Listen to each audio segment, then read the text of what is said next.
আমার ভাইয়েরা, আমরা অনেকেই জানি না খাঁটি তাওবা কিভাবে করতে হয়। আবার অনেক সময় দেখা যায় আমাদের অনেক আত্মীয় স্বজন মৃত্যুর শয্যায় সজ্জিত হয়ে থাকে, কিন্তু আমরা তাওবা করতে পারি না। আমার ভাইয়েরা, তাওবা করানোর জন্য আমরা অনেক সময় ইমাম সাহেবের কাছে দৌড়ে যাই, মুয়াজ্জিন সাহেবের কাছে দৌড়ে যাই তাওবা করানোর জন্য, কিন্তু না, আজকে আমি আপনাদেরকে যে নিয়মটি বলে দেব, এভাবে যদি আপনারা তাওবা করতে পারেন, আপনাদের জিন্দেগীর তামাম গুনাহ খাতা আল্লাহ তাআলা মাফ করে দিবেন। সুবহানাল্লাহ। মুসলমান ভাইয়েরা রে আমার, খাঁটি তাওবা করার জন্য আল্লাহ রাব্বুল আলামিনের কাছে নীরবে নিশীথে আপনি দুটো ফোঁটা চোখের পানি ছেড়ে দিয়ে আল্লাহ রাব্বুল আলামিনের কাছে তাওবা করবেন। আমার আল্লাহ রাব্বুল আলামিন আপনার দুটো ফোঁটা চোখের পানি আপনার গাল লাগাত আসার আগেই আমার আল্লাহ মাফ করে দিবে। সুবহানাল্লাহ।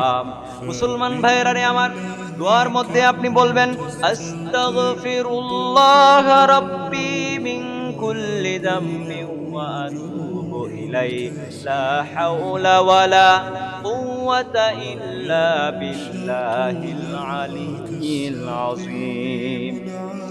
আল্লাহ রাব্বুল আলামিন, আমি গুনাহ করে ফেলেছি, আমার গুনার কোনো অভাব নাই আল্লাহ।